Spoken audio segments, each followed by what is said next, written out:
Good morning everyone, কেমন আছেন সবাই? আশা করি সকলে খুব খুব ভালো আছেন। তো আমিও ভালো আছি। তো যাই হোক, আজ হলো কাকুর বাড়িতে ওই সকালবেলার কালী ঠাকুরের যে পুজো হয়েছিল তার ভোগ খাওয়া হবে, তো সেই জন্য আমি যাচ্ছি।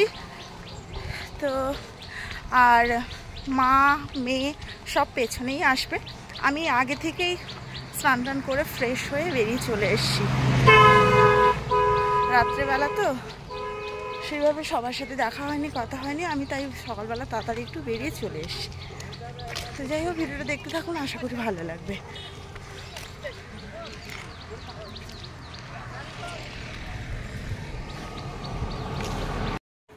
তো এখন বাজে কটা জানি তো, প্রায় 7:30টার মতো বাজে। রাত্রেবেলা আমার কিন্তু কিছু খাওয়া দাওয়া হয়নি। তো সকালবেলায় ঘুমটা ভেঙে গেছে, তারপর আমি নিজে একা চলে এসেছি। তো স্নান টান করে ফ্রেশ হয়ে চলে এসেছি, এসে একটু মায়ের আগে দর্শন করে নিলাম। তো সারা রাত ধরে তো কালী পুজো হয়েছে, শুনছিলাম অনেকেই নাকি সারা রাত জেগেছিল, পুজো দেখেছে। আমার আর দেখা হয়নি। আমি ওই যে উঠে স্নান করে চলে এসেছি। এসে দেখছিলাম যে যার মতো করে সবাই কাজ করছিল। এদিকে গ্রামের মানুষজনরা খেতেও চলে এসেছিল। তো অনেক রকমের ফল ছিল, মিষ্টি ছিল, দই ছিল, সাথে ছিল খিচুড়ি, আলু পটলের তরকারি আর একটা সবজি। তো সকালবেলা এই প্রসাদ সবাই খেয়েছিল, প্রায় গ্রামের 2500 মানুষজন খাওয়া দাওয়া করেছিল। তো এসে দেখছিলাম, আর সব আমার এই যে পিসি আর কাকিমা, কাকু, জেঠুরা সবাই ফলগুলো কাটছিল। আর ওদিকটা খাওয়া দাওয়া হচ্ছিল, ছাদে খাওয়া দাওয়া হচ্ছিল, রান্নাটাও হচ্ছে, বুঝেছেন? রান্নাটাও সারা রাত ধরে তো রান্না হয়েছে, সাথে সাথে সকালবেলাটাও এসে দেখছিলাম রান্না চলছে। এতজনের মানুষজন, মানে এত মানুষজন খেতে আসবে, তো তার একটা আয়োজন রয়েছে, কত কাজ রয়েছে। এই যে এই মানুষগুলো মানে সারা রাত ধরে রান্নাবান্নাও করেছে, প্লাস এই গরমে এখনও রান্না করছে। সত্যি এদেরকে অসংখ্য ধন্যবাদ জানাই। মানে এত কষ্ট, আমরা এমনিতে কিছু করিনি, তাতে যা কষ্ট লাগছিল, আর এই মানুষজন এইভাবে আগুনের পাশে রান্না করছিল। তো এসে সব দেখছিলাম, তারপর দেখে আমি কী কী রান্না হয়েছে, তো সেগুলো সব ভিডিও নিয়েছি, দেখুন।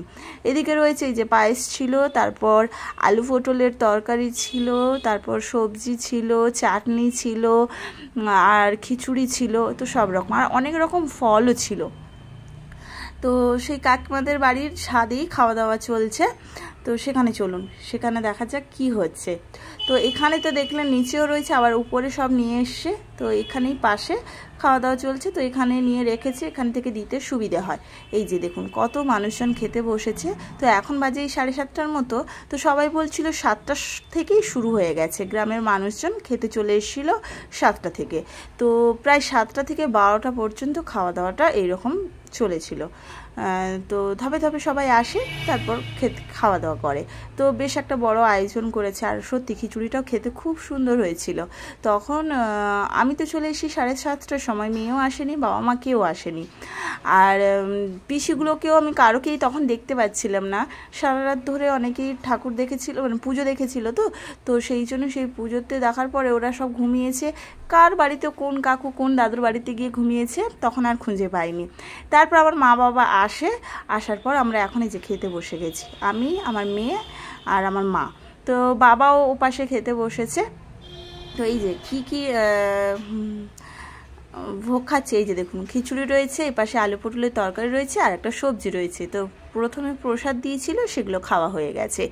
তো তো বেশ ভালো লাগছিল খেতে, কিন্তু খুব ভালো লাগছিল, কিন্তু কি মারাত্মক ছিল। তারপর বাড়িতে চলে আসি, এসে আবার এই যে দুপুরবেলা খেতে যাচ্ছে ওই কাকুর বাড়িতে।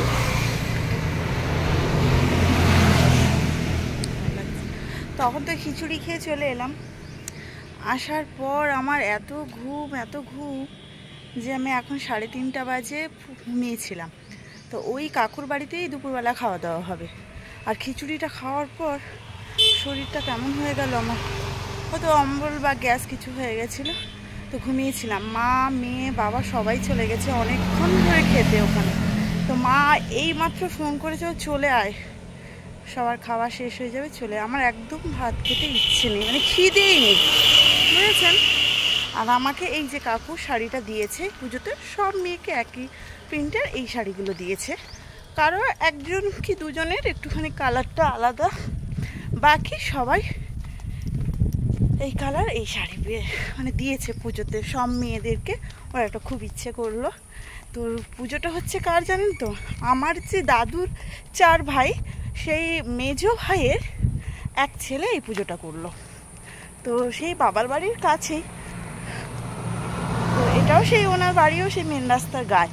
পরপর আমার দাদু যেহেতু বড়, তারপর পরপর ভাগ ভাগ করে যে যার বাড়ি।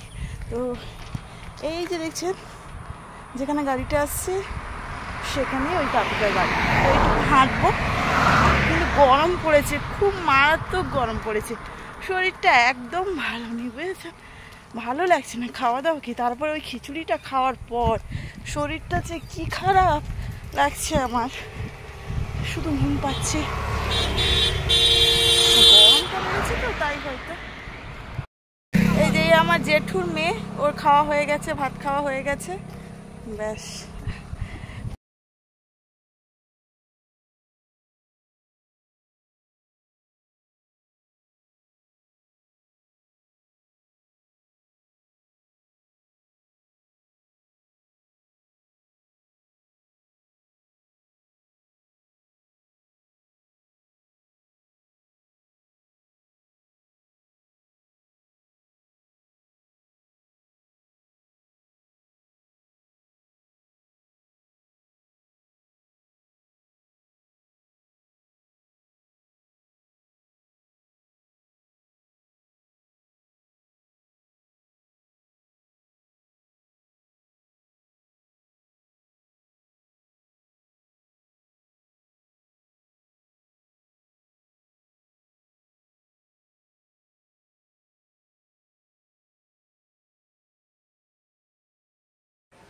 তো চলে এলাম, এসে দেখছিলাম সবাই খাওয়া দাওয়া করছিল।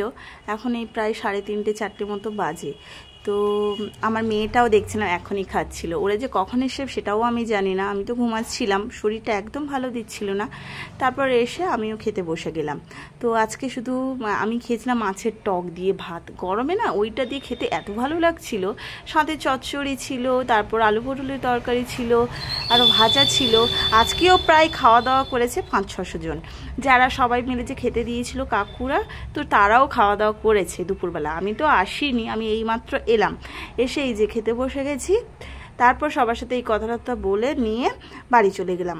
আর এদিকে জানেন তো, আমি আসার পর থেকে তো দেখছেন বাবার বাড়ি কটা দিন খেয়েছি, শুধু নেমন্তন্ন খাচ্ছি, এ বাড়ি ও বাড়ি সে বাড়ি। আজকেও যে বাড়িতে আমার মেয়েটা শুধু যাচ্ছে, যে আমার দাদুর বাড়িতে, সেই দাদুর বাড়ির বড় ছেলের ছেলে, তার আজকে জন্মদিন আছে। আর এই বাড়িতে সবাই দীক্ষা নিয়েছে আর কি। তো সেই জন্য আজকে ওই জন্মদিন উপলক্ষে একটা আয়োজন রয়েছে।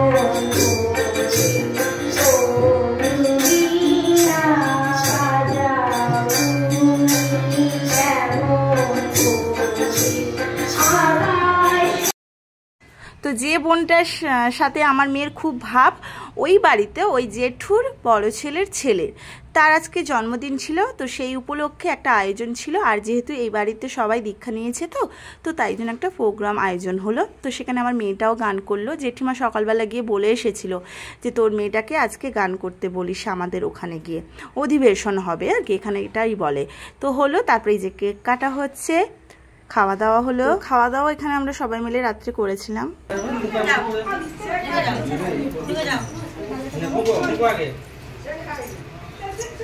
Happy birthday to you, happy birthday to you.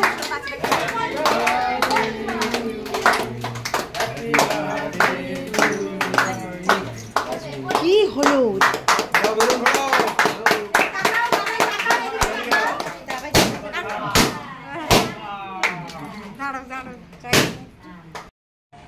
তো বেশ ভালো লাগলো, বেশ সুন্দরভাবেই দিনগুলো কাটাচ্ছি আমরা সবাই মিলে। তো যাই হোক, ভিডিওটা এখানে রাখছি। আপনারা সকলে ভালো থাকবেন, সুস্থ থাকবেন। এখনকার মতো টাটা।